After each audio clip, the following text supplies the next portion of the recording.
ధర్మేంద్ర ప్రధాన్ రాజీనామా ప్రధాన డిమాండ్గా మొదలైన సీజేపీ నిరసనలు. నీట్ యూజీ పరీక్షా పత్రాలకు సంబంధించి బాధ్యుడిగా విద్యాశాఖ మంత్రి రాజీనామా చేయాలి. ఎస్, ఆయన రాజీనామా చేసేశారు.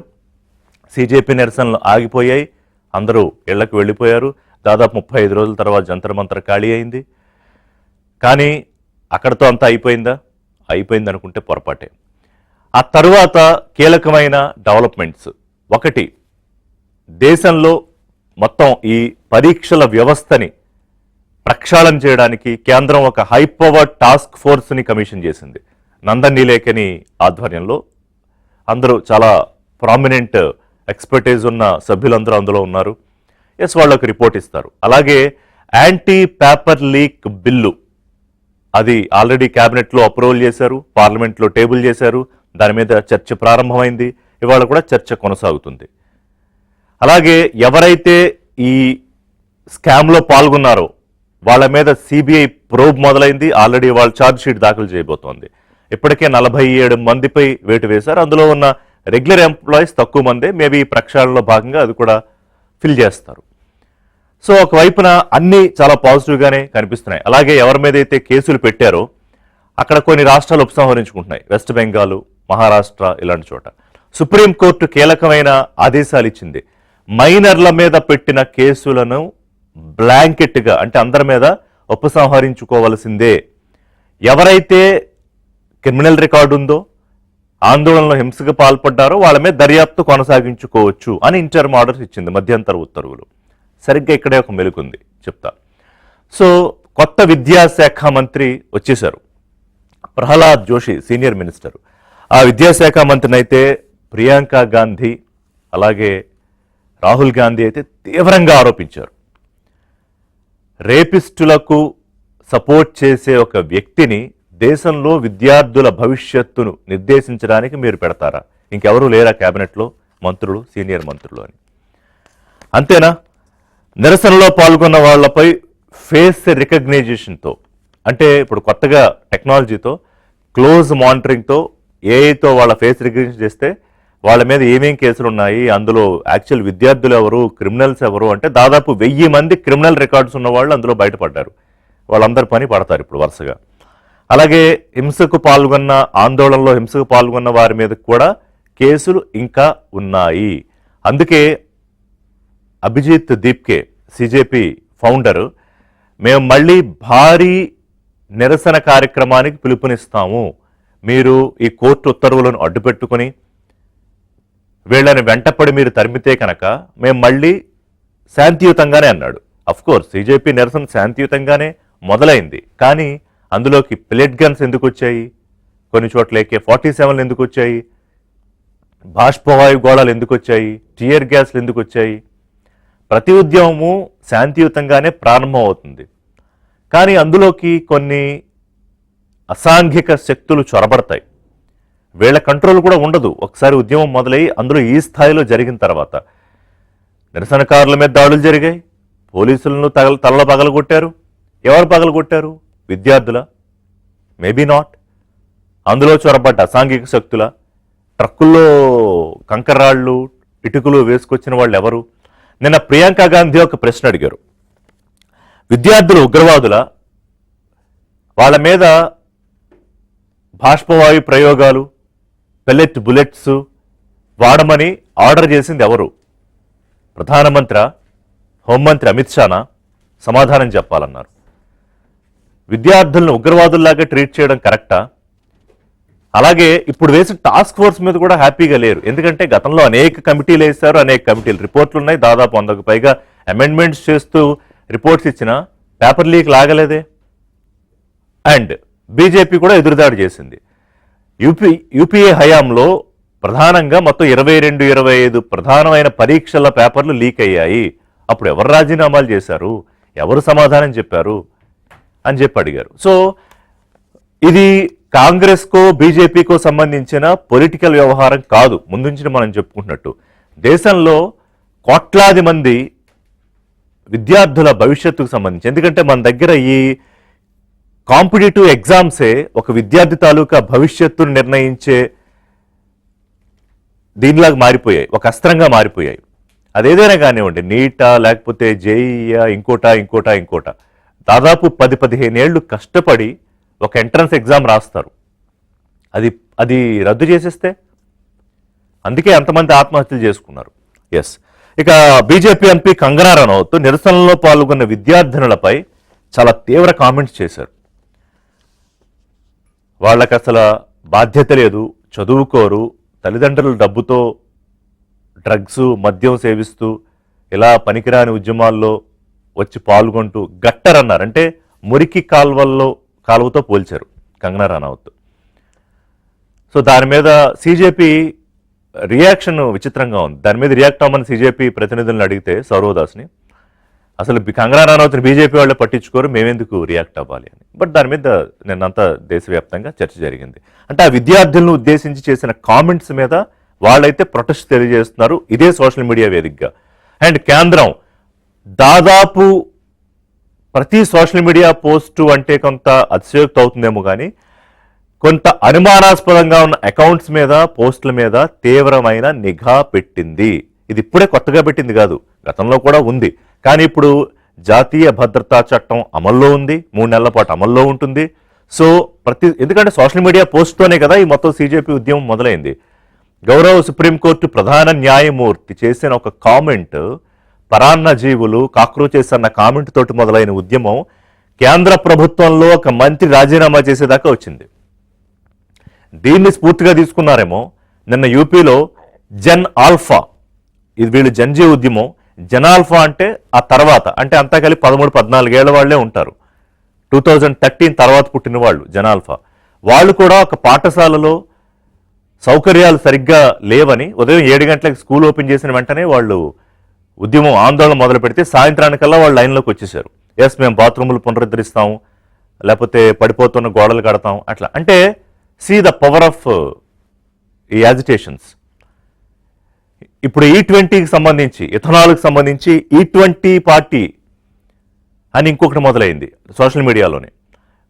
నిరుద్యోగులకు సంబంధించి ఇంకోటి, దాంట్లో కూడా అప్పుడే వేల మంది, లక్షల మంది ఎన్రోల్ అవుతున్నారు.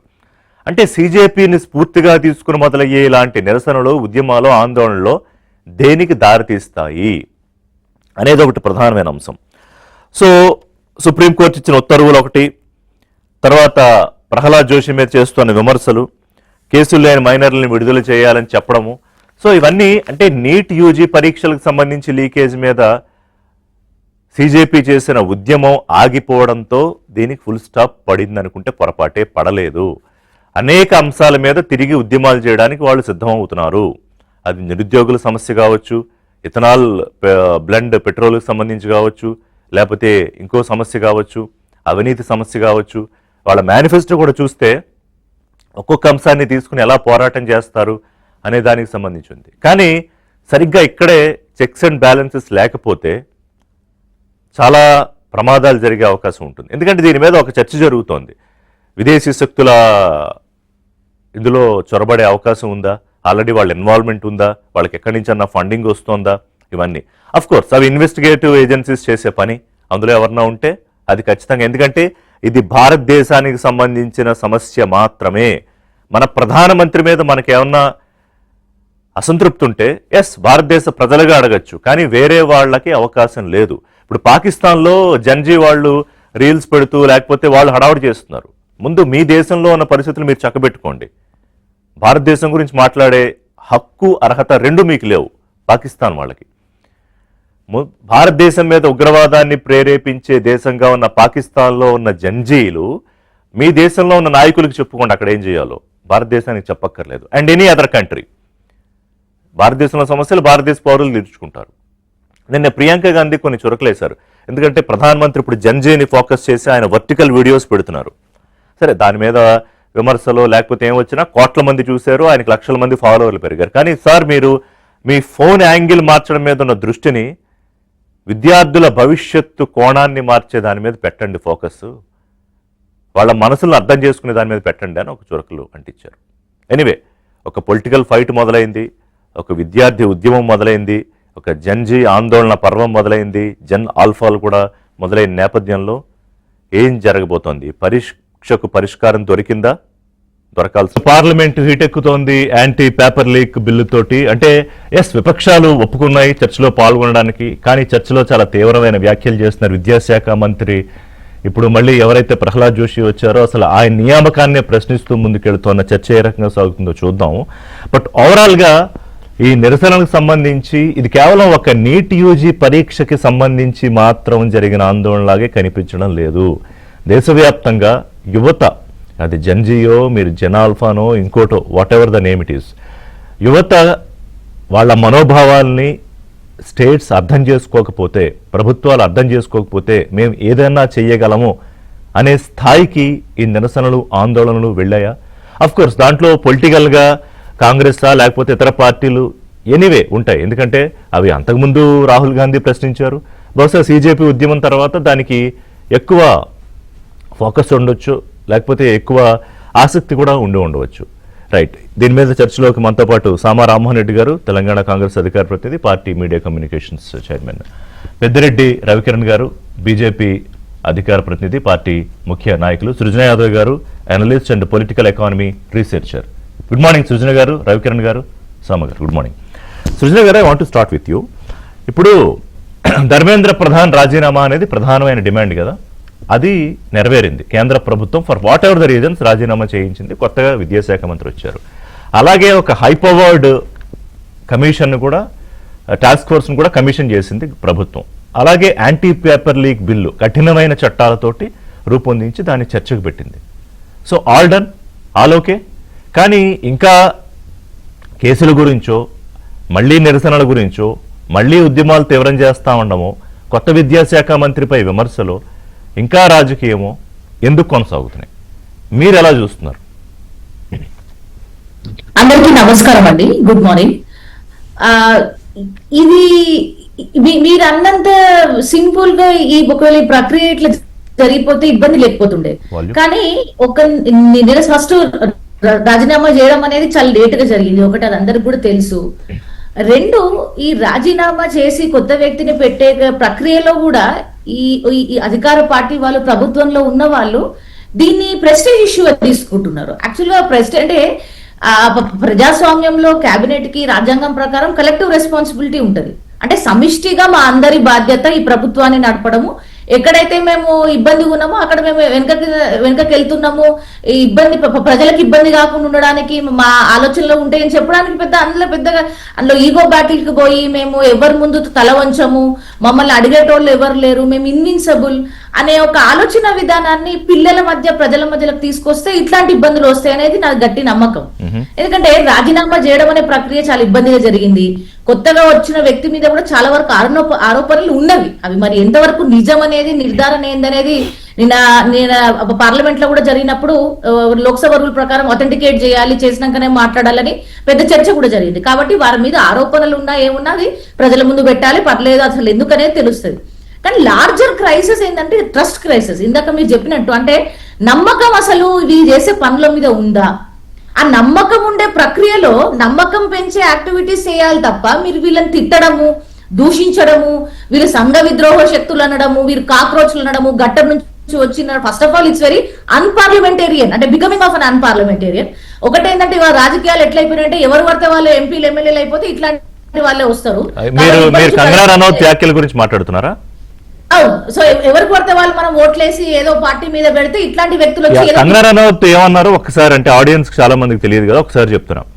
జన్జీ యువతని, ముఖ్యంగా అందులో పాల్గొన్న విద్యార్థినులని ఉద్దేశించి వారు అన్నది ఏంటంటే గట్టర్ అన్నారు, అంటే మురుకు కాల్వతో పోల్చారు, మురుకు కాల్వ తరం అన్నారు.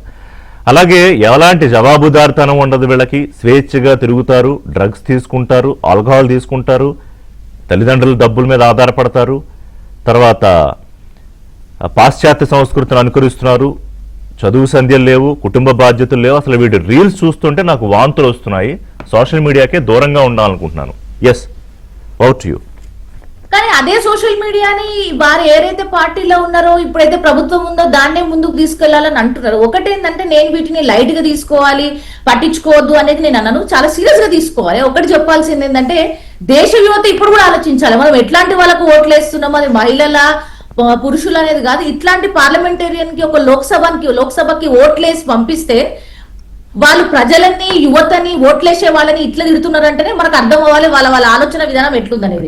కానీ సృజన గారు, మీరు మిగతా రీల్స్ చూసుంటే కొంతమంది అదే విద్యార్థినులు ప్రధానమంత్రిని ఉద్దేశించి, ప్రభుత్వాన్ని ఉద్దేశించి చాలా దారుణంగా నేను మాట్లాడలేను, చెప్పలేని బూతులు మాట్లాడారు.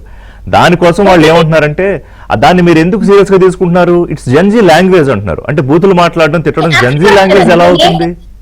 నేను తెలిసినంత వరకు, నేను చూసినంత వరకు, మరి ఎవరు సమర్థిస్తుండ్రో వాళ్ళెవరో నాకు వ్యక్తిగతంగా తెలియదు, కానీ దేశవ్యాప్తంగా సమాజంలో మన ఇండియన్ సంస్కృతి కల్చర్ అని ఎవరైతే వీళ్ళు పదే పొద్దున్న లేచి మనకు పాఠాలు చెప్పడానికి ప్రయత్నిస్తా ఉంటారో, ఎవ్వరు కూడా ప్రధానమంత్రి గారిని, ముఖ్యమంత్రి గారిని వారు ఆ వ్యక్తి ఎవరో వదిలిపెట్టండి, ఆ కాన్స్టిట్యూషనల్ పొజిషన్స్ కి గౌరవించి మాట్లాడాలని ఏ పార్టీ అయినా, రిజిస్టర్ గాని పొలిటికల్ పార్టీ ప్రతినిధులు కూడా చెప్తారు, ప్రభుత్వంలో ఉన్న వాళ్ళు కూడా చెప్తారు. కాబట్టి అట్లా అనడం తప్పని ప్రతి ఒక్కరు చెప్తారు. కానీ ఎవరో 2-3 అన్నదానికి 10 మంది అన్నదానికి వీళ్ళ లాజిక్ వీళ్ళకే అప్లై చేసి చెప్పి మీరు విద్యార్థులను అందరినీ ఇట్లాంటి పిచ్చి మాటలు అనడం అయితే తప్పు. 2, సంఘ విద్రోహ శక్తులు ఇది పదే అంటారు. విద్రోహ శక్తులు ఉంటే మీరు బ్యాక్ అండ్ ఇన్వెస్టిగేషన్స్ చేయండి. ఇప్పుడు ప్రభుత్వ రంగ సంస్థలన్నీ మీతోటే ఉన్నాయి కదా. మీరు 980 మందో 1000 మందో ఆల్రెడీ క్రిమినల్ రికార్డు ఉన్న వాళ్ళని రికగ్నైజ్ చేశారు. చేయండి. మీకు ఇంకో చిన్న ఉదాహరణ చెప్తారు రిషి గారు. 2013లో నిర్భయ కేసు చట్టం మీద ఒకవేళ పెద్ద చట్టం దేవాలని పెద్ద గోల జరిగిన గోలలో కూడా మహిళలను హరాస్ చేసిన వాళ్ళు ఎంతో మంది వచ్చారు. అది అందరికి తెలిసిన విషయమే. కాబట్టి మీరు అసలు పని అంటే అసలు ఈ లెజిటిమసీ క్రైసిస్ అంటే చట్టబద్ధత లోపించి సామాజిక అటు లీగల్ గా చట్టబద్ధత లేకుండా సామాజిక చట్టబద్ధత లేకుండా అసలు డిబేట్ ని మొత్తం పదే పక్కకి తీసుకెళ్లడం అనేది ఇది ఒక అలవాటు అయిపోయింది. నేను మీకు ఉదాహరణ చెప్తున్నా. ఇప్పుడు నేను వచ్చి మీతో మాట్లాడితే మీరు బొట్టు ఎందుకు పెట్టుకోలేదు, మీరు చేతికి గాజు ఎందుకు వేసుకోలేదు, మీరు చీర ఎందుకు కట్టుకోలేదు, మీరు జడ ఎందుకు వేసుకోలేదు, ఇదా మీరు డిబేట్ ఎట్లా ఉండాలి? మొడాలిటీ ఆఫ్ ఆర్గ్యుమెంట్ ఏంది? ప్రజాస్వామ్యంలో ఇవాళటి పిల్లలు, కొత్త యువత మనం అంతా కోరుకునేది ఏంది? ఒక ఎడ్యుకేషన్ మీద, పాలసీ మీద పాయింట్ టు పాయింట్ డిబేట్ జరగాలి. నేను ఇప్పుడు ఉదాహరణకి కంగనా రనౌత్ సరే వారన్నవి నేను సీరియస్ కౌంటర్ ఇచ్చిన, అట్లా ఫస్ట్ ఆఫ్ ఆల్ అట్లాంటి వాళ్ళకి ఓటేయొద్దు, ఓటేసినప్పుడు ఇట్లా అవుతుందని కూడా ప్రజలకు కొంత మేలుకు రావాలి. అట్లాంటి జస్ట్ ఏదో టైం పాస్ రాజకీయాలకు వచ్చి దేశాన్ని ఆగం చేసే వాళ్ళకి వాళ్ళ బుద్ధి గాని వాళ్ళ ఆలోచన ఇట్లుంటది. ఒక మేజర్ పాయింట్, 2016లో చట్టం వచ్చిందండి, ఈ చీటింగ్ అనేది ఉండద్దని చట్టం వచ్చింది, బిల్ పాస్ అయిపోయింది, యాక్ట్ అయింది. It's not even bill, act అయింది. 2024లో దీనికి అమెండ్మెంట్ జరిగింది. అది వచ్చి అమెండ్మెంట్ వచ్చినాక 2 సార్లు నీట్ లీక్ అయింది. 2026లో వచ్చింది, ఇప్పుడు మళ్ళీ బిల్ అంటారు, అదే ఇది కూడా అమెండ్మెంట్. ఇప్పుడు మరి ఇన్ని 10 ఏళ్ళు 2016 నుంచి 2026 వరకు 10 ఏళ్లలో ఏం జరిగింది? 150 కన్విట్ చేసిండ్రు. వీటి మీద ఎందుకు చర్చించట్లేదు? ఎప్పుడు అంటే ఉద్యమాలు జరిగి ఉద్యమాల నేచర్ ఏందో, ఉద్యమం ఎట్లా జరుగుతుంది అన్నది ప్రజలకు తేటతెల్లం. అది కొత్తగా మనం చెప్పాల్సిన అవసరం లేదు. దాంట్లో కొందరు వస్తారు, అనివార్య పరిస్థితులు ఉంటాయి, ఇబ్బందికరమైన ఉంటాయి, అవి నడుచుకుంటూ పోతాయి, వాటిని అడ్రస్ చేయాలని అంటున్నా నేను. దేశానికి ఇబ్బంది ఉండేటువంటి ఖచ్చితంగా అడ్రస్ చేయాలి. విద్యార్థుల వేధింపులు కొనసాగితే భారీ శాంతియుత నిరసన చేపడతాము, సిజేపీ ఫౌండర్ అభిజిత్ దీప్కే నిన్న విడుదల చేసిన వీడియో. అలాగే కంగనా రనౌత్ మాట్లాడిన దాని మీద కూడా మిక్స్డ్, అంటే కొంతమంది పట్టించుకోవట్లేదు, కొంతమంది రియాక్ట్ అవుతున్నారు. కొత్తగా మీరు కేంద్ర ప్రభుత్వం మార్చిన మంత్రి మీద అయితే తీవ్ర స్థాయిలో ప్రియాంక గాంధీ కానీ రాహుల్ గాంధీ కానీ మాట్లాడారు. ఏం చెప్తారు సార్? రిషి గారు, ముందుగా మీకు తోటి ప్యానలిస్ట్ కి, ఏబిఎన్ వీక్షకులందరికీ శుభోదయం అండి. అయితే యాంటీ లీక్ సంబంధించినటువంటి చట్టం, పబ్లిక్ ఎగ్జామినేషన్స్ యాక్ట్ చట్టం గురించి నిన్నటి నుంచి పార్లమెంట్ లో, లోక్సభలో చర్చ జరుగుతుంది. అర్ధరాత్రి వరకు, రాత్రి 12 గంటల వరకు చర్చ జరిగింది. ఈ రోజు బుధవారం కూడా చర్చ జరగబోతుంది. దానికి సంబంధించినటువంటి చట్టం సవరణ చేయబోతున్నారు. ఇది ఒక స్వాగతించదగ్గ పరిణామం. ఎందుకంటే సమస్యల పరిష్కారం చట్టసభల్లో ఉంటాయి కానీ చట్టాల కింద అయితే ఉండవు కదా, ఒకటి. 2, ఈ యాంటీ లీకేజ్ సంబంధించిన అంశం, లీకేజ్ అయితే చేయవలసిన తీసుకోవాల్సిన చర్యలు, శిక్షల మీద 2010లోనే యూపీఏ ప్రభుత్వం ఉన్నప్పుడే కమిటీ సిఫారసు చేస్తే ఎటువంటి చట్టం యూపీఏ ప్రభుత్వం చేయలేదు. మొట్టమొదటిగా చేసిన చట్టం నరేంద్ర మోడీ గారు, అది 2016లో కాదు, 2024లో. ఇందాక 2016 అంట, 2016 ఏ చట్టం లేదండి. ఇది ఫిబ్రవరి 5, 2024 పార్లమెంట్ లో చేసిన స్వతంత్ర భారతదేశంలో మొట్టమొదటి చట్టం. ఇటువంటి లీకేజ్ చేస్తే ఏ రకంగా శిక్షలు విధిస్తారు అన్న దాని మీద కూడా ఇక్కడ 3 ఏళ్ల నుంచి 5 ఏళ్ల వరకు శిక్షను కూడా ఈ చట్టంలో పెట్టడం జరిగింది. అయితే ఈ చట్టం చేసిన తర్వాతే, ఈ చట్టం ఫిబ్రవరిలో అయింది. చట్టం చేసిన తర్వాత వచ్చినటువంటి లీకేజ్, దాని మీద ఇప్పుడు లీకేజ్ అయిన అంశం మీద వాళ్ళు ఎవరైతే ఉపాధ్యాయులు, గురువులు ఎవరైతే ఉన్నారో ఆ గురువులు పివి కులకర్ణి కావచ్చు, వీళ్ళందరూ పేపర్ సెట్ చేసిన వాళ్ళు ఈ చట్టం ఆధారంగానే ఈ రోజు జైల్లో ఉన్నారు, విచారణ ఎదుర్కొంటున్నారు. ఈ చట్టం సరిపోదు అనే వాదన, ఈ సరిపోదు దాని మీద నిన్నటి నుంచి మనం చూస్తున్నాం ఏ రకంగా దాన్ని శిక్షలు పెంచే విధంగా 10 ఏళ్ల పాటు జైలు శిక్ష లేదా 10 కోట్ల వరకు జరిమానా, ఇది మనం ట్రైల్ కూడా 5 మాసాల్లో పూర్తి చేసే విధంగా ఛార్జ్ షీట్ 2 మాసాల్లో 3 మాసాల్లో విచారణ పూర్తి అవ్వాలి. స్పెషల్ కోర్టులు కూడా ఏర్పాటు అయినాయి ఆల్రెడీ.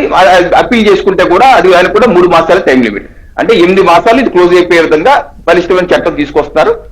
కొంతమంది సభ్యులు సవరణలు లేకపోతే చెప్తున్నారు, దాన్ని బట్టి ఏం చేస్తారు చూద్దాం.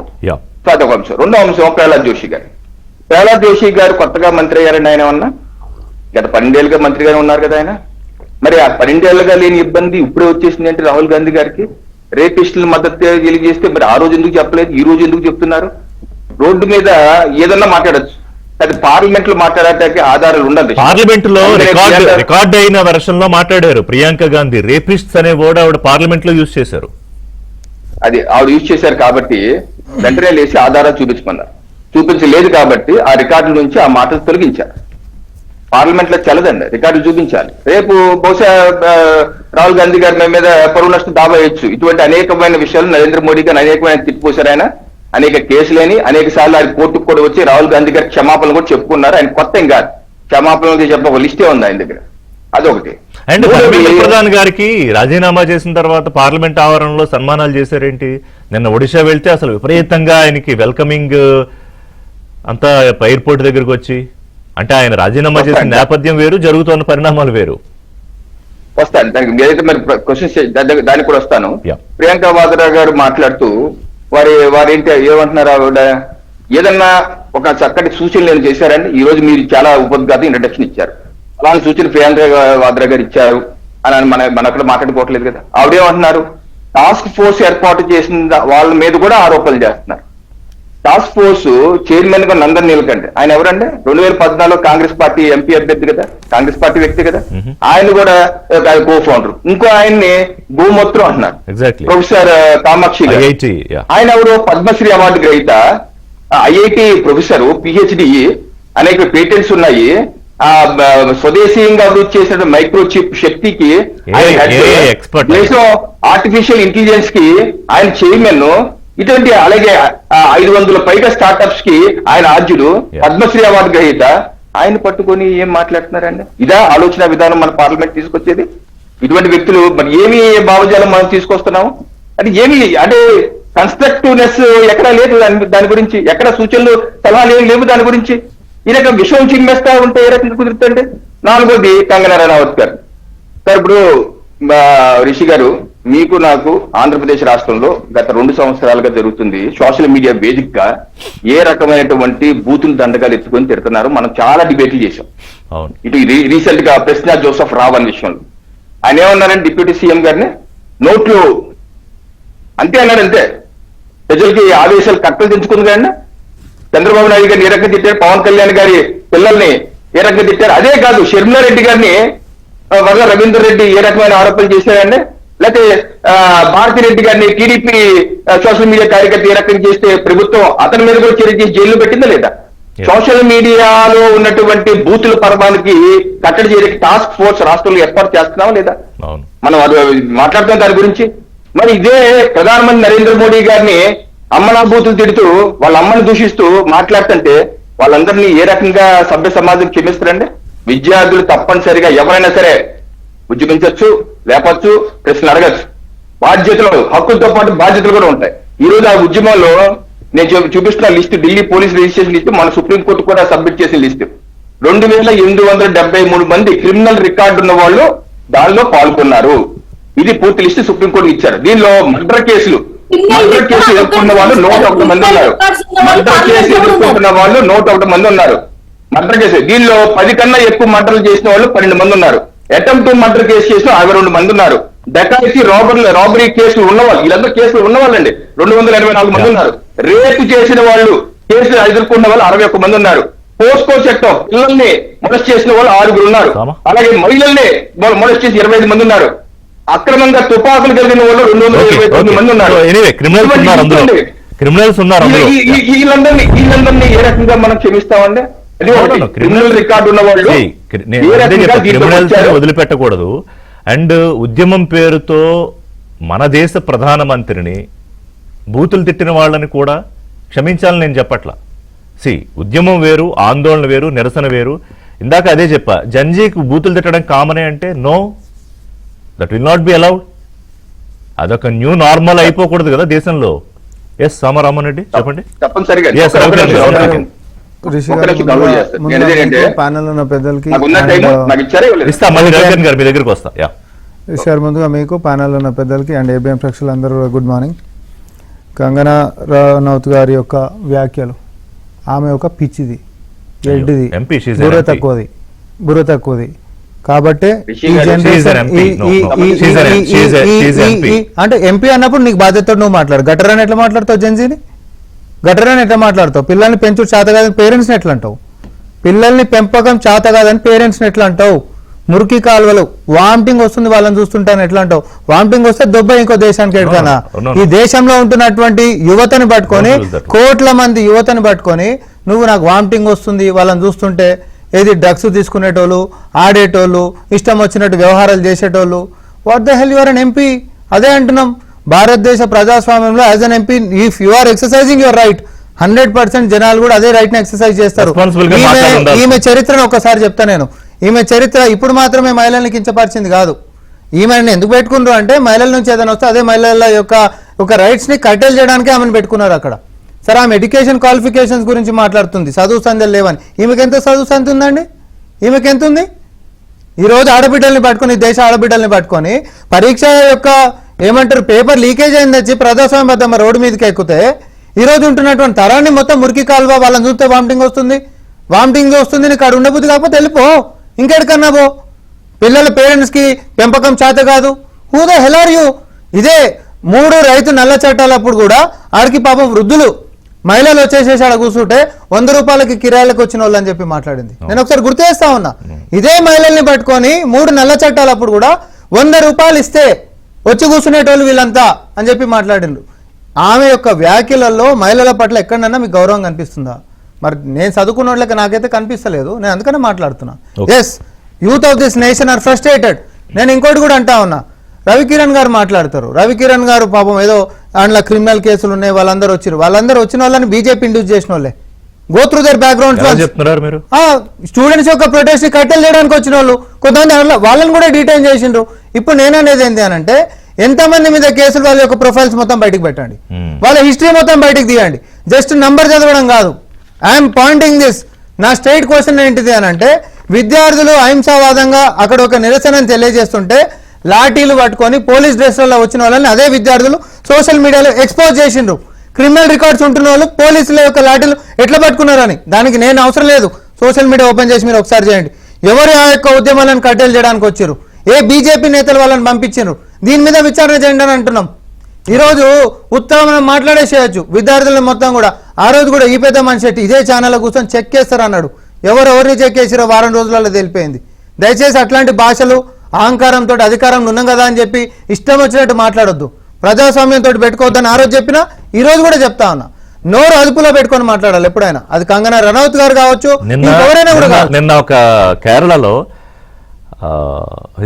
బీజేపీ వింగ్ లో ఆయన పనిచేస్తాడు, కాలమిస్టు, అనలిస్ట్ కూడా. ఆయన అయితే కాల్చిపడేయాలన్నాడు. మీరు విన్నారో లేదో? అక్కడికి నాకు కనుక అవకాశం ఇస్తే 4 గంటల్లో. What's his name? మోహనా? సృజన గారు? మోహన్ దాస్, రైట్? మోహన్ దాస్ ఆర్ఎస్ఎస్ వ్యక్తి. వీళ్ళని కాల్ చేయాలి. అమ్మాయిలు బయటికి వాళ్ళు రేప్ చేయించుకోవడానికి వాళ్ళు దట్ వాస్ వెరీ, అది చాలా అనాయింగ్ కామెంట్. అది ఈ దుర్మార్గులని ఫస్ట్ కాల్చి చంపాలి. అక్కడ ఆయన ఏమన్నారంటే, ఏంటి ఇంత హడావుడి చేశారు, 4 గంటల్లో నాకు గన్నులు ఇస్తే మొత్తం చంపేస్తే కొంతమంది చచ్చిపోతారు, కొంతమంది గాయపడతారు, కొంతమంది ఇంటికి పోతారు. ఇప్పుడు నేను అందుకనే అంటున్నా, మానసిక రోగులను తీసుకొని వచ్చేసి అయితే ఇంకోటి హ్యావింగ్ సెడ్ దిస్, ఆర్ఎస్ఎస్ దాన్ని ఖండించింది. మాకు సంబంధం లేదా ఆయన స్టేట్మెంట్ తో. కంగనా రనౌత్ స్టేట్మెంట్స్ కూడా ఖండించారు సార్ బీజేపీ. లాస్ట్ టైం రైతుల యొక్క నిరసన అప్పుడు కూడా వృద్ధులను పట్టుకొని, మహిళల్ని పట్టుకొని ఆమె 100 రూపాయలు కిరాయిస్తే వచ్చేటోళ్ళు వీళ్ళంతా అని చెప్పి మాట్లాడినప్పుడు ఆమెకు సంబంధం లేదు, ఆమె యొక్క వ్యక్తిగతం, అది ఆమెకు మాట్లాడేటటువంటి అధికారం లేదని చెప్పింది బీజేపీ.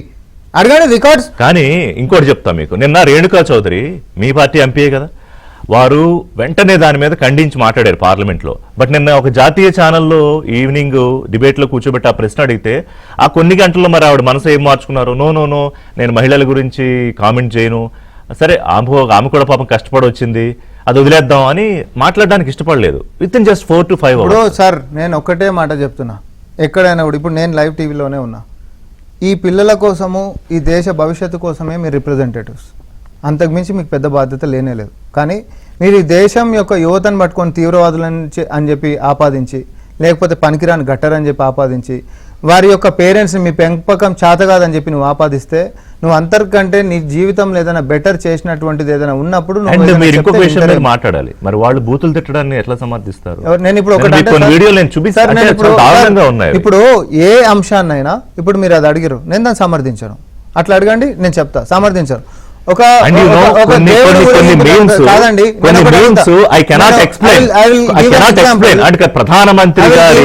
ప్రధానమంత్రి గారి ప్రైవేట్ పార్ట్స్ కి సంబంధించిన మీమ్స్ విడుదల చేస్తున్నారు. అట్లంటే రాహుల్ గాంధీ గారి మీద, నెహ్రూ గారి మేనకోడలతో ఉంటే కూడా ఈ దుర్మార్గులు పట్టుకొని అమ్మాయిల సోకుందని చెప్పి పెట్టినటువంటి పాపాత్ములు వీళ్ళు. మనం ఎప్పుడైనా మన ఆలోచన విధానంలో వస్తున్నటువంటి ఒక విధానం తప్ప. ఇప్పుడు నేను ఒక ఎగ్జాంపుల్ చెప్తా. దేవుడి ప్రొసెషన్ జరుగుతూ ఉంటుంది అనుకోండి, అందులో సపోజ్ ఎవరైనా పిక్ పాకెటర్ జూరి 1-2 పర్సులు కొట్టేసింది అనుకోండి, సో ప్రొసెషన్ ని మొత్తం కూడా పిక్ పాకెటర్ గారులే అని అంటామా? అనకూడదు. సో ఈ రోజు రాజ్యాంగబద్ధంగా వాళ్ళకి రావాల్సినటువంటి హక్కు పేపర్ లీకేజ్ అయినటువంటిది జీవితాలు ఆగమైపోయినాయి. 23 లక్షల మంది పిల్లల జీవితాలు, కష్టపడి అప్పులు తెచ్చి చదివించినటువంటి ఒక పేరెంట్స్ యొక్క ఆశయాలు అనేటటువంటి కూలిపోతే, దాని మీద పిల్లలు చచ్చిపోతే, ఆత్మహత్యలు చేసుకుంటే ఆడికి వచ్చి నిరసన రాజ్యాంగబద్ధంగా చేస్తున్నప్పుడు ప్రజాస్వామ్యం యొక్క హక్కు, అది ప్రజాస్వామ్యం ఎక్సర్సైజ్ చేస్తుంది. ఒకరో ఇద్దరు అట్లా మాట్లాడారని చెప్పి మొత్తం 23 లక్షల మంది యొక్క పేరెంట్స్ ని, స్టూడెంట్స్ ని, మహిళల్ని, నా దేశ భవిష్యత్తుని అనడానికి నువ్వు ఒకటి అంటున్నా. చెట్ల కింద పరిష్కారాలు దొరకవు, చట్టసభల్లోనే వస్తాయన్నారు. మరి ఆ చట్టసభలలో ఇట్లాంటి మురికి మాటలు మాట్లాడేటటువంటి వాళ్ళని పెట్టుకున్నప్పుడు ఎట్లా వస్తాయి? సో అట్లాంటి వాళ్ళు కాకుండా చదువుకున్నటువంటి వాళ్ళు రావాలనే, వాళ్ళకి ఎట్లాంటి చట్టాలు కావాలనేటటువంటి దాంతో ఏజ్ రిలాక్సేషన్ కూడా అడిగినాం మేము ఇప్పుడు తెలంగాణకి. 21 ఎస్, అసలు లోక్సభలో ఎందుకు 25 ఉండాలి? 21కి ఎందుకు తీసుకొని రావద్దు? కొత్త జనరేషన్ ఎందుకు రావద్దు? లోకల్ బాడీస్లలో నగరానికి మేయర్ ఉండేటటువంటి అవకాశం ఉన్నప్పుడు, వాళ్ళ కింద 10ల సంఖ్యలో నియోజకవర్గాలకు వాళ్ళ బాస్లు ఎక్కువ అడ్మినిస్ట్రేషన్ చేసే వెసులుబాటు ఉన్నప్పుడు లోక్సభలలో వాళ్ళ ప్రవేశం 21 సంవత్సరాలకు ఎందుకు ఉండొద్దని మేము కొత్త విధానం తీసుకొని వచ్చాం. Let me take a short break. ఇప్పుడు high power task force commission మీద విమర్శలు, అందులోనూ సభ్యుల మీద విమర్శలు, యాంటీ పేపర్ లీక్ బిల్లో ఏదైతే ప్రపోజ్ చేశారో వాటి మీద విమర్శలు చేస్తున్నప్పుడు ఏం సొల్యూషన్ ప్రపోజ్ చేస్తోంది కాంగ్రెస్ పార్టీ లేదా ఇతర పక్షాలు కానివ్వండి, అదొకటి మాట్లాడాలి. రెండోది, దీనికి ఏంటి ఇప్పుడు నేను పరీక్షకి పరిష్కారం ఎందుకు పెట్టానంటే, నాట్ ఓన్లీ నీట్ పరీక్షను కాదు, ఇవాళ దేశం మొత్తం మీద ఒక ఇట్స్ ఎ టెస్టింగ్ ఫేజ్ లాగా ఉంది. అంటే వర్టికల్గా విడిపోకూడదు కదా, దీనికి పరిష్కారమే. సో ఇప్పుడు దేశంలో ఉన్న పరిస్థితి మనం చూస్తున్నాం కొన్ని రోజులుగా, ఇలాగే కొనసాగడం ఎవరికీ మంచిది కాదు. ఒకటి, అది విద్యార్థుల భవిష్యత్తుకి మంచిది కాదు, దేశ అభివృద్ధికే మంచిది కాదు. భారతదేశాన్ని బయట దేశాలు, వెస్టర్న్ కంట్రీస్ చూసే ఆ లెన్స్ కూడా మారిపోతున్నాయి. మీరు కొన్ని రోజులుగా అబ్జర్వ్ చేస్తే కీలకమైన అంతర్జాతీయ పత్రికల్లో వస్తున్న వార్తలు అంత they are not good. So ఇప్పుడు ఏం చేయాలంటే దీనికి పరిష్కారం దిశగా మనం ఆలోచించాలి తప్ప సమస్య ఇంకా పెరిగేలాగా మనం ఆలోచించకూడదు కదా. So what do you propose? Absolutely అండి, సమస్య పెంచాలని ఎవరు అనుకోరు. ఎందుకంటే మీరు ఒక్కటి గమనించాలి, అన్ని ఇడిచిపెట్టి ఇప్పుడు జెన్జీలు ఇప్పుడు వాళ్ళన్న దాన్ని ఒక తీసుకుంటే వీళ్ళు ఎంజాయ్ చేసి వేరే పని చేద్దామని అనుకునేటోళ్ళు ఇవన్నీ వదిలేసి వాళ్ళకి ఎందుకు రోడ్డు మీద వచ్చి రావాల్సిన పని, గొడవ చేయాల్సిన పని ఏంటి? వాళ్ళ ఫ్రీడమ్ ఆఫ్ ఎక్స్ప్రెషన్ ని, ఇంకొకటి చాలా మంది గొడవ, అన్రెస్ట్, నిరసన అంటున్నారు. ఒకటి, మనకి ప్రాథమిక హక్కుల్లో రాజ్యాంగం రాసినప్పటి నుండి మళ్ళీ అమెండ్మెంట్ అంటే అమెండ్మెంట్ లో అది లేదు అనే గోల పెద్దగా జరగకుండా ప్రాథమిక హక్కుల్లో ఉండేది ఏంది? మాట్లాడే స్వేచ్ఛ. మీరు గమ్మునుండొచ్చు, మాట్లాడచ్చు, మాట్లాడకపోవచ్చు, బొమ్మలు గీయచ్చు, చిత్రాలు చేయొచ్చు, పాటలు పాడొచ్చు, సంఘం పెట్టుకోవచ్చు, అందరు కలిసి ఒక దగ్గర మూకుం పెట్టుకోవచ్చు, ప్రశాంతంగా చర్చలన్నీ చేయొచ్చు. ఇట్లా ఈ 7-8 ప్రాథమిక హక్కులతోటే దేశానికి స్వాతంత్రం వచ్చింది, తెలంగాణ రాష్ట్రానికి తెలంగాణ కూడా వచ్చింది. కాబట్టి ఇది మనం అరవద్దు. పదే పదే ఎవరు గలాన్ని విప్పి మేము ఇది తప్పు అని చెప్తే వాళ్ళని బ్లాంకెటెడ్ గా ఇది అనడం పూర్తిగా తప్పు. ఇంకోటి తప్పు అన్నప్పుడు ఇందాక ఫెలో ప్యానలిస్ట్ గారు క్రిమినల్ కేసులన్నీ చదువుకుంటూ వచ్చిండ్రు. పార్లమెంట్ లో ఉన్న ఎంపీలలో 85 మందికి క్రిమినల్ కేసులు ఉన్నాయి. క్రిమినల్ కేసులు ఉన్నంత మాత్రాన వాళ్ళు క్రిమినల్స్ కాదు. ఇప్పుడు ADR రిపోర్ట్స్ తీస్తే కోర్టులలో డిక్లేర్ చేయాలి. Court has to convict them. ఇదే పాయింట్ మీద నేను ఇంకొకటి చెప్తా. 770 ఫాస్ట్ ట్రాక్ కోర్ట్స్ ఈ దేశంలో ఇవాళకి ఏర్పడ్డాయి. 0 కన్విక్షన్. 42 మందిని అరెస్ట్ చేశాము, మేము చాలా సీరియస్ గా ఉన్నామని ఏదైతే ప్రభుత్వం ఆశ్వాసిస్తుందో ఈ ప్రజలకి, దేశ యువతకి, 0 కన్విక్షన్.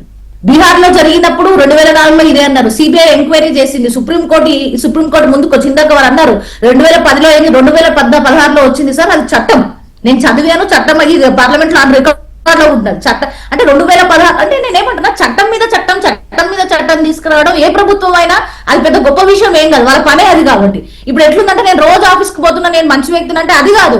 పోయిన పని సరిగ్గా చేసినప్పుడు నువ్వు మంచి ఎంప్లాయ్ అవుతావు. జస్ట్ ఆఫీస్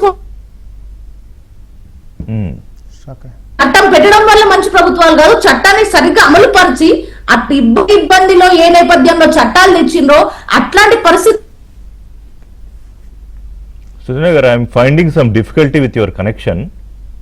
మీ కనెక్షన్ కొంచెం నాకు బ్రేక్ అవుతుంది. మళ్ళీ మాట్లాడతా మీతో. రవికిరణ్ గారు, సో దీని మీద మీ కామెంట్స్, రిమార్క్స్ చెప్పండి, వారు మొదలుపెట్టిన చర్చ మీదే. అండ్ దాని కంటిన్యూస్ గా ఇంకోటి మీరు చెప్పాల్సింది ఏంటంటే, ఈ ఉద్యమం దీనికి మాత్రమే పరిమితం కాలేదు, ఇంకా చాలా అంశాల మీద ఒక్కొక్కటి పుట్టుకొస్తున్నాయి. ఇటువంటి ఇథనాల్ మీద ఇంకోటి, ఇంకో దాని మీద ఇంకొకటి. అండ్ అభిజిత్ దీప్కే నిన్న మళ్ళీ అతను ఇచ్చిన ఒక హెచ్చరిక, వార్నింగ్, వాట్ ఎవర్, దీని మీద మీరు చెప్పిన దానికి కట్టుబడి ఉండకపోతే మళ్ళీ భారీ నిరసనలు ఇంతకన్నా గొప్ప స్థాయిలో చేస్తాం దేశవ్యాప్తంగా అని. సార్, ఇప్పుడు భారత రాజ్యాంగం ఆర్టికల్ 25 ప్రకారం వాక్కు స్వాతంత్రం ఇచ్చింది, మనం మాట్లాడచ్చు. At the same time article 25(2) లో కూడా పరిమితులు విధించింది. అపరిమిత స్వేచ్ఛ లేదు, అది మనం గ్రహించాలి. ఆ ఆర్టికల్ 25(1) లో మాత్రమే స్వీకరించి నేను నోటుకొచ్చింది మాట్లాడతాను అంటే ఈ చట్టాలు ఒప్పుకోవండి. ఇప్పుడు భారతదేశ ప్రజాస్వామ్య దేశం నడిచేది చట్టాల ఆధారంగా నడుస్తాయండి. ఆ చట్టాలను అమలు చేయడానికి యంత్రాంగం ఉంది, ఎగ్జిక్యూటివ్ ఉంది, జ్యుడిషియరీ ఉంది, ఇవన్నీ ఉన్నాయి. లెజిస్లేటివ్ చట్టాలు చేస్తాయి. ఇదే దాని చట్టాలు ఎఫెక్టివ్ గా అమలు చేయాలి. కానీ మీరు వదిలేస్తున్న పాయింట్ ఏంటంటే, ఆ సిస్టమ్ ఫెయిల్ అయినప్పుడు ప్రశ్నిస్తారు. ఇప్పుడు 2024లో ఇప్పుడు స్వతంత్ర భారతదేశంలో ఈ పేపర్ లీకేజ్ కి శిక్షలు విధిస్తూ ఎప్పుడు ఏ చట్టం చేయలేదండి. ఇప్పుడు కూడా చట్టం చేయడం మానేద్దామా? ఇప్పుడు తెలంగాణకు ఉంది సార్. తెలంగాణలో మొన్న జనవరిలో 2026లో కాంగ్రెస్ ప్రభుత్వంలో ప్రొఫెసర్ జయశంకర్ వ్యవసాయ విశ్వవిద్యాలయం యూనివర్సిటీ బిఎస్సి పేపర్ లీక్ అయింది. ప్రభుత్వం 40 మందిని సస్పెండ్ చేసి సిఐడి ఎంక్వైరీ కూడా ఆదేశించింది. మరి వీళ్ళు చట్టం చేశారా? ఎవరన్నా రాజీనామా చేశారు? అక్కడ మార్చిలో 10th క్లాస్ పేపర్ లీక్ అయింది తెలంగాణలో. నిజామాబాద్ ఆ జిల్లాలంతా లీక్ అయింది. 10 మందిని సస్పెండ్ చేసింది ప్రభుత్వం. దాన్ని ఏమన్నా చేశారా? తెలియదు కదా. నేనేంటంటే అలా చేయకపోవడం కర్ణాటక లేదా మొన్న పంజాబ్ జూలై 19వ తారీఖు ఫార్మసీ దాని మీద లీక్ అయింది. అక్కడ యాజిటేషన్ చేస్తే అక్కడ కూడా పోలీసులు కొట్టారు విద్యార్థులు. ఏం చేద్దాం? చట్టాలు చేయకుండా వదిలేద్దామా? లేదా చట్టాలు చేసి చట్టాలు బలంగా అమలు చేద్దామా? ఇందాక మీరు అన్నారు ఒక పాయింట్, దేశవ్యాప్తంగా నీటి సమస్య ఉంటే రాష్ట్రాల్లో కూడా ఒక సమస్య ఉంది కదా. ఈ కాంపిటేటివ్ ఎగ్జామ్స్ కానీ పరీక్షలు కానీ నిర్వహించేది కేవలం కేంద్రం కాదు కదా, రాష్ట్రంలో కదా. అందరు కలిసికట్టుగా చేసి మన రాష్ట్రాల్లో ప్రియాంక వాద్రా గారు అన్నారు, మొన్న కూడా చెప్పాను మీకు, రాజస్థాన్ లో ఏ రకంగా అశోక్ గెహ్లోట్ ప్రభుత్వం 24 పేపర్ లీక్ అయ్యి 72 మంది ఆత్మహత్య చేసుకుంటే పిల్లలు ప్రియాంక వాద్రా గారికి వెళ్ళి మా ప్రభుత్వం కావాలని చేసింది కాదు, మమ్మల్ని అనవసరంగా ఎందుకు ఆడిపోసుకుంటా అన్నారు. కానీ చట్టం చేశారు అక్కడ ఆ రాష్ట్రంలో. ఈ రోజు చట్టం చేస్తుంది మోదీ ప్రభుత్వం, సరిపోవట్లేదు, ఇంకా సవరించి టైం బౌండ్ పెట్టి ముందుకు వెళ్తున్నారు, పార్లమెంట్ లో చర్చిస్తున్నారు. చట్టాలు లేకుండా ఎలాగా? రెండో అంశం, ఇప్పుడు ఇందాక మీరు రకరకాల పార్టీలు ఉద్భవిస్తున్నాయి, E20 అన్నారు, వస్తున్నాయి తప్పనిసరిగా. ఇన్స్టాగ్రామ్ ఆధారంగా ఇంకోటి కొంత రిజర్వేషన్ హటావో పార్టీ అట, ఇంకోటి ఎవరో ఎక్కువ జాయినింగ్స్ కూడా అయ్యాయి ఆల్రెడీ. జాయినింగ్స్ కూడా 1 కోటి మంది పైగా ఒక రోజులో 2 రోజుల్లో అయిపోయిందని అంటారు. సో రకరకాలు రావచ్చు. దీన్ని ఏ రకంగా ముందుకు తీసుకు చెప్పచ్చు, వాళ్ళ వాయిస్ ముందుకు చెప్పచ్చు. ఏదన్నా సరే శాంతియుత ప్రొటెస్ట్ కి ఎవరు దాన్ని ఇబ్బంది పెట్టదు. రిషి గారు, ఈ రోజు పార్లమెంటుకు పిలుపునివ్వనంత వరకు కేంద్ర ప్రభుత్వం ఎక్కడా లాఠీ చార్జీలు చేయలేదు, అసలు మీరు పట్టించుకోలేదు. ఇనివే ఎప్పుడైతే చలో పార్లమెంట్ 20వ తేదీ పిలుపునిచ్చారో ఆ తర్వాత మొత్తం అక్కడ పిక్చరు మారిపోయింది, సీన్. రిషి గారు, ఇప్పుడు ఇక్కడ తప్పనిసరిగా సృజన గారు నేననేది- జస్ట్ మూమెంట్, సృజన గారు I'll come to you, just moment. Ravikiran గారు ఫినిష్ దిస్. నేనేది ఏంటంటే ఎవరైనా సరే ఏ ప్రొటెస్ట్ చేసుకోవచ్చు. జంతర్ మంతర్లు చేశారు, అనుమతి లేదు, అయినా ఎవరు ఇబ్బంది పెట్టలేదు. కాకపోతే ఏ రకంగా హింసాత్మక కార్యక్రమాలకి ఇన్వాల్వ్ అయ్యి ఇప్పుడు విద్యార్థులు కాదు హింస చేసింది. మీ వాళ్ళే అన్నారు కదా సామా గారు, ఆ ఇండ్యూస్ అయిందంతా మీ వాళ్ళే హింసకి క్రిమినల్స్ అని కదా, ఆ ట్రక్ లారీలో తెచ్చిపెట్టినంత పోలీసులు తెచ్చిపెట్టారని. ఇప్పుడు నేను చెప్పాలంటే ఇప్పుడు రాహుల్ గాంధీ గారు భాష గాని లేకపోతే సామా గారి భాష తేడా ఏం లేదు వాళ్ళకి. సో ఏ మాత్రం ఆధారాలు ఉండవు, లేకపోతే రకరకాలైనటువంటి ఇందాక ఎంపీ గారిని ఏ రకంగా ఆయన లైవ్ లో దూషిస్తున్నారో మనం చూసాం. నేను అనేది ఏంటంటే ఈ రోజు సుప్రీంకోర్టు కూడా చాలా స్పష్టంగా చెప్పింది. ఏం చెప్పారు, ఎవరైతే విద్యార్థులు 18 ఏళ్ళు లోపు ఉన్నారో వాళ్ళ మీద క్రిమినల్ కేసులు ఏ కేసులు లేనో వాళ్ళ మీద కేసులే పెట్టద్దు. ఎవరైతే క్రిమినల్ కేసెస్ ఉన్నాయో వాళ్ళు చట్టం దాని పని చేసుకుపోతారు. ఇప్పుడు సీజేపీ దీని మీద మీకు ఇచ్చిన వార్నింగ్ ఏంటంటే, సీజేపీ దీని మీద మీకు ఇచ్చిన వార్నింగ్ ఏంటంటే, సుప్రీం కోర్టు మధ్యంతర ఉత్తర్వులు అడ్డు పెట్టుకుని మమ్మల్ని గనక ఇబ్బంది పెట్టాలని చూస్తే మీరు కొంతమంది ఇళ్లకు కూడా వెళ్తున్నారు, వాళ్ళని ఇబ్బంది పెడుతున్నారు, మేము మళ్ళీ ఉద్యమం చేస్తా ఉంటున్నారు. నో వన్ ఈజ్ అబౌవ్ లా అండి. ఇది నో వన్ ఈజ్ అబౌవ్ లా. చట్టానికి అతీతులు కాదు ఎవరు. ఈ దేశం చట్టం ఆధారంగా ప్రిన్సిపల్స్ ఆధారంగా వర్క్ చేయాల్సిందే. అభిజిత్ దీప్ గారు నిన్నే వీడియో పెట్టారు, by by America, by by India అని చెప్పి అమెరికా వెళ్ళిపోయి నిన్నే వీడియో పెట్టారు ఆయన. ఒక పక్కన పార్లమెంట్ లో చర్చ జరుగుతుంటే అభిజిత్ దీప్ కే ఆల్రెడీ అమెరికా వెళ్ళిపోయారు ఆయన. ఇది వాళ్ళ యొక్క పరిస్థితి. ఎవరన్నా సరే నీ చట్టానికి అతీతం, చట్టానికి నేను అబౌవ్ అనుకుంటే అది హాస్యాస్పదం, తప్పది. చట్టంగానే ఎవరైనా ఈ కార్యక్రమం చేయాలి. సుజన గారు చెప్పండి ఋషి గారు. అది ఇందాక మీరు మాట్లాడుతున్న మధ్యలో డిస్కనెక్ట్ అయింది. సారీ, కట్ అయింది దానికి. అయితే ఈ దీంట్లో ఇప్పుడు మీరు ఉపశమనం వైపు ఎట్లా వెళ్ళాలంటే, ఉపశమనము ఎప్పుడు వస్తుందంటే చేసే ప్రాసెస్ మీద ట్రస్ట్ ఉండాలి, అంటే నమ్మకం కలగాలి. ఇంకో మీరు అడిగిన సూటి ప్రశ్న ఏంటంటే అంతర్జాతీయ మీడియా మనని ఎట్లా చూస్తుంది, ఏమైతుంది, నెరేటివ్ ఏమన్నా అప్డేట్ అవుతుంది అంటే, నేను కొన్నిసార్లు ఏం జరుగుతుందో చెప్పడం వల్ల పెద్దగా మనలో తప్పు అయిపోతుంది, మనం ఏదో చిన్న గుచ్చుకుంటా, అంటే మనం అమెరికా ఇరాన్ యుద్ధం జరుగుతుంటే కూర్చొని స్వేచ్ఛగా మనం అందరం కూడా మాట్లాడుకుంటాం, తప్పు లేదనేది.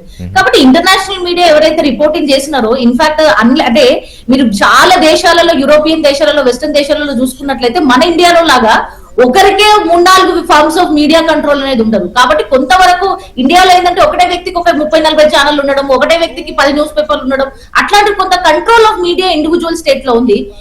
వేరే కంట్రీస్ లో ప్రపంచవ్యాప్తంగా కొంత నియంత్రణ ఉంది. ఆ కొంత నమ్మకం, ఏదైతే నియంత్రణ మీద నమ్మకం నాకు వ్యక్తిగతంగా కొంతవరకు ఉంది. కాబట్టి ఏదైతే జరుగుతుందో వాళ్ళకి చెప్తున్నారు, కొంతవరకు అది నెగిటివ్ గా వచ్చే అవకాశం మనకు కూడా ఉంది. పాకిస్తాన్ లో కూడా ఈ జంజీ వాళ్ళు కూడా రీల్స్ చేస్తున్నారు. చేసుకునివ్వండి, ఇబ్బంది ఏముంది. ఇప్పుడు నేను అదే అంటున్నానండి, నేను అసలు ఫస్ట్ ఈ పాకిస్తాన్ అనే నెరేటివ్ ఉంటే నేనేం మాట్లాడను.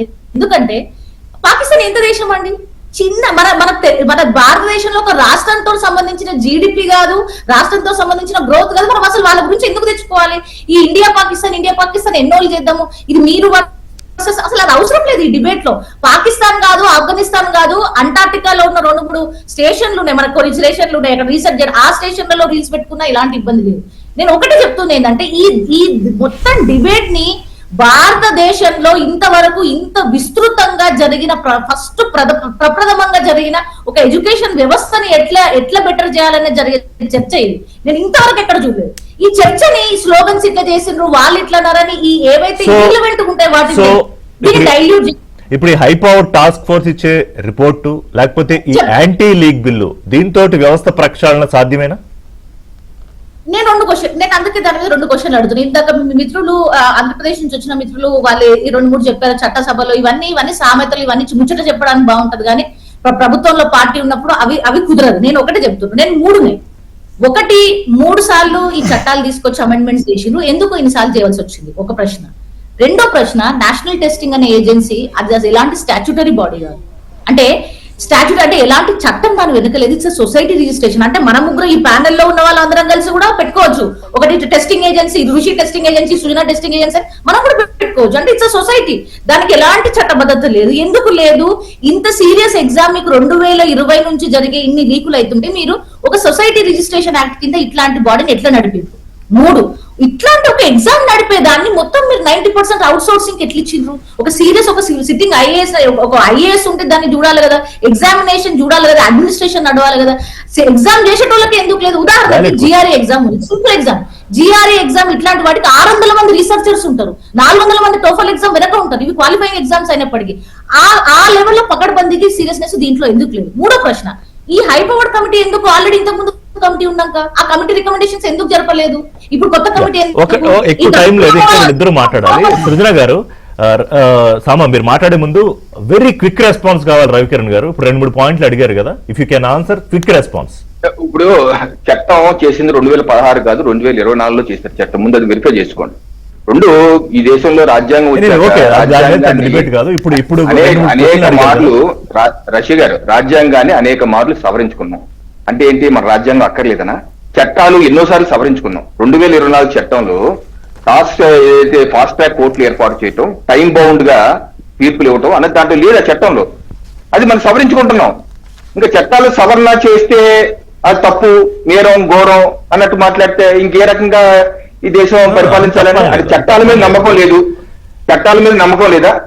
చట్టాలు పార్లమెంట్ వ్యవస్థ మీద నమ్మకం లేకపోతే ఇంకా వాళ్ళ ఏమన్నాను మనం? ఇంకా ఈ దేశంలో సమస్యల పరిష్కారాలు చట్టాల ద్వారా కాకపోతే ఏ రకంగా వేరే పార్టీ ప్రభుత్వాల్లో ఇది 1950లో రాజ్యాంగం వస్తే 51లోనే జవహర్లాల్ నెహ్రూ గారు సవరణ చేసి వచ్చిన 6 మాసాల్లోనే, అంటే ఫెయిల్యూర్ అనాలా? ప్రియాంక గాంధీ, ఆయన ప్రియాంక గాంధీ అనరు, ప్రియాంక వాద్రా అంటారు. సో అండ్ రాహుల్ గాంధీ మంత్రిని తిడతారు, లేకపోతే వీటన్నిటిని విమర్శలు చేస్తారు. మీ దగ్గర ఉన్న ప్రపోజల్ ఏంటి? Do you have any best proposal Congress party దగ్గర అని అడిగారు. సార్ ఇప్పుడు గతంలో జరిగిన పేపర్ లీక్స్ కాబట్టి మేము ఎన్నైనా చేస్తామనేటటువంటి వాదన కాదు. గతంలో సపోజ్ ఏదైనా తప్పు జరిగింది అనుకోండి, తప్పు జరగకుండా వ్యవస్థను ఎట్లా ముందుకు తీసుకొని పోవాలనేటటువంటిది ఉంటుంది. ఇక్కడ యుద్ధం ఇందాక నుంచి రవికిరణ్ గారు 2016 కాదు 24, 2010 అది కాదు పాయింట్. అక్కడ 24 తర్వాత చట్టం వచ్చిన తర్వాత ఇప్పుడు ఎందుకు పేపర్ లీకేజ్ అయిందో గది చెప్పు. చట్టమే తెచ్చిన అంటున్నావు కదా, చిత్తశుద్ధి ఉందని అంటున్నావు కదా, మీ కమిటీ అంటున్నావు, హై పవర్ అంటున్నావు, ఏదేదో చెప్తున్నావు. ఈ సొల్లంతా చెప్తూనే ఉంటారు మీరు. ఇప్పుడు పేపర్ లీకేజ్లు ఎందుకు అవుతున్నాయి చెప్పండి, ఎందుకు ఆగుతలేదు చెప్పండి. 12 ఏళ్ళు అయింది సార్ జంజీ అని మాట్లాడుతున్నాం. ఆడు పుట్టినప్పటి నుంచి ఇప్పటిదాకా నరేంద్ర మోడీని తప్ప కాంగ్రెస్ పార్టీని ఎప్పుడు చూడలేదు. ఇంకా మీరు కాంగ్రెస్ పార్టీని దూషిస్తే అది అర్థం పర్థం కూడా ఉండదు. ముఖ్యంగా మీరు జనాల్ అసలు Modi don't know, they have seen. వాళ్ళు పుట్టినప్పటి నుంచి ఇప్పటిదాకా నరేంద్ర మోడీ గారిని మాత్రమే చూస్తున్నారు కేంద్రంలో. కాంగ్రెస్ తప్పులు చేసింది, కాంగ్రెస్ తప్పులు ఎన్ని రోజులు చెప్తారండి? నల్లెంటికలు తెల్లెంటికలు వస్తున్నాయి. ఇంకా ఇదే ఇదే ఇదే చొల్లు చెప్పేటటువంటి అంశం కాదు కదా. దయచేసి నేను ఏమంటా అంటే, ఇందాక ఆతంకవాది అని మాట్లాడింది కదా, ఎవరి మీద కేసులు అయినా I just wanted to show వాళ్ళ అఫీషియల్ హ్యాండిల్లో పెట్టినటువంటిది. ఇది ఎవరు తెలుసా? అందులో జరిగినటువంటిది దాంట్లో ఉన్నటువంటి బీజేపీ గుండాలు, వీళ్ళ మీద ఎఫ్ఐఆర్ లేని, అది కూడా ఎవరు యూత్ మొత్తం ప్రొటెస్ట్ చేసి వాళ్ళని తీసుకొని పోయి పోలీస్ స్టేషన్లలో పట్టిస్తే ఆయన ఇందాక చదివినటువంటి కేసులు మొత్తం ఆ దుర్మార్గులు, ఆ క్రిమినల్స్ మొత్తం పోలీసు వాళ్ళ వేషాలలో వచ్చినటువంటిది. పోలీస్ శాఖ ఎవరి చేతులలో ఉంటుంది రిషి గారు? యూనియన్ టెరిటరీ ఢిల్లీ పోలీస్ శాఖ ఎవరి చేతులు ఉంటుంది? అమిత్ షా చేతులు ఉంటుంది. ఆడ ఏం చీమ చిటుకుమన్నా కూడా అమిత్ షా చెప్పాల్సినటువంటిది. పోలీస్ డ్రెస్సులలో లాఠీలు పట్టుకొని హెల్మెట్లు పట్టుకొని బయటికి నుంచి వచ్చినటువంటి ఆకతాయిలు ఎవరు? స్టూడెంట్సా? ఈడ వచ్చి ఇప్పుడు వాళ్ళు ఏదేదో మాట్లాడుతుంటారండి అని రవికిరణ్ గారు తీయగా మాట్లాడి అబద్ధాలు చెప్పినంత మాత్రాన మీరు నిజాలు అయిపోవు కదా సార్. మీ టోన్ తక్కువ వేసి మాడ్యులేషన్ కొంచెం పెంచినంత మాత్రం టోన్ అది కాదు కదా, నిజమేందో కూడా కావాలి కదా. 4 పేపర్లు చూపించేసేసి మేము చట్టాలు తీసుకొని వచ్చినాం, చట్టాలు కాదు కావాల్సింది, దాని అవుట్కమ్ ఏందో చెప్పు. ఇప్పుడు కాదు ఎట్లా, ఇప్పుడు చట్టాలు చేయొద్దు, కమిషన్లు వేయొద్దు, రిపోర్ట్లు వద్దు, సవరణలు వద్దు, ఏంటి మరి సొల్యూషన్ ఏంటి సార్? ఒకటి చేసేటటువంటి బుద్ధి ఉండాలి ఫస్ట్. ఇప్పుడు ఇంకొకటి ఆయన ఐపీఎస్ ఆఫీసర్ ఏమని చెప్పి రిజైన్ చేస్తుండు లేటెస్ట్. और सड़कों पर अपने हक की मांग कर रहे छात्रों के बारे में सरासर झूठ बोलूं। मुझसे कहा गया कि मैं उन्हें अपराधी साबित करूं। मैं ऐसी किसी भी व्यवस्था का हिस्सा नहीं रह सकता। ఒక ఐపీఎస్ ఆఫీసర్ పిల్లల్ని పట్టుకొని వాళ్ళని నేను తప్పులోకి నెట్టేసేటటువంటి నన్ను ప్రెస్ మీట్ పెట్టి మరి ఒత్తిడి చేస్తారు. నేను ఇట్లాంటి పని నేను చేయలేను. నేను ఈ సర్వీస్లోకి వచ్చిందే వారి యొక్క ఇంట్రెస్ట్లు కాపాడడానికి.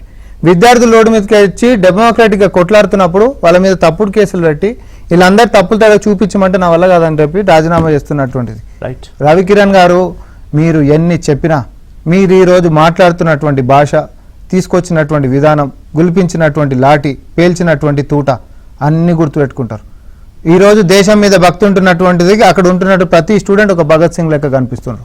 100% వాళ్ళు రోడ్ ఎక్కినటువంటిది సమస్యకి పరిష్కారం కోసం, కానీ వాళ్ళని తీవ్రవాదులు అని చెప్పి స్వాతంత్రం అప్పుడు కూడా అంతే. భగత్ సింగ్ అనేటటువంటి కొంతమందికి దేశభక్తులు లెక్క కనిపించిన మాసంటోళ్ళకి, ఆలోచనటోళ్ళకి బ్రిటిషర్స్కి వ్యతిరేకంగా పోయారు కాబట్టి తీవ్రవాదులు లెక్క చూసారు. వాళ్ళ యొక్క ఆలోచన విధానం, మానసిక విధానం అని ఇందాక కూడా ఎవరో పేరు చెప్పారు కదా సార్ మీరు, కాల్చి చంపేశాలే, ఇంకో చంపేశాలే. ఎందుకనంటే గతంలో బ్రిటిషర్ల యొక్క వెనకాల వాళ్ళ బూట్ల కాడ సర్వీస్ చేసినటువంటి ఒక ఆలోచన విధానం ఈ దేశంలో ఇంకా ఒక రుగ్మత లెక్క బతుకుంది కాబట్టి ఇట్లాంటి వ్యాఖ్యలు చేస్తాం. Okay, anyway, ఎవరిని కాల్చి చంపుతావు? ఇంకొక లైన్ యాడ్ చేస్తా సార్, అయిపోయింది. ఆమె ఒక ఎంపీ ఏం దిగొచ్చిందా? Everybody all equal. అంటే ప్రజలు ఎంపీ ఎవరైనా ఎన్నుకోని అందరు ఈక్వల్. ఫస్ట్ చట్టంలో అందరు ఈక్వల్. నేను ఎంపీ కాబట్టి ప్రివిలేజ్ ఉంటుందంటే ఆ ప్రివిలేజ్ ఆటోమేటిక్ వాళ్ళ ఇంట్రెస్ట్ లో కాపాడాలి. ఫండమెంటల్ రైట్స్ అన్నారు, ఫండమెంటల్ డ్యూటీస్ కూడా మాట్లాడాలి. చర్చ జరగబోతోంది. చర్చ తర్వాత పరిణామాలు ఎలా ఉంటాయి, ఇవాళ ఏ విమర్శలు వస్తాయి ఏంటి అనేది చూద్దాం. మొత్తం మీద పరిష్కారం తీసుకువెళ్లాలని కోరుకుందాం. థ్యాంక్స్ వెరీ మచ్ సృజన గారు, రవికిరణ్ గారు, సామ గారు. ఇది వాళ్ళ బ్రేక్ఫాస్ట్ అప్డేట్స్ కోసం స్టే ట్యూన్ టు ఏబిఎన్.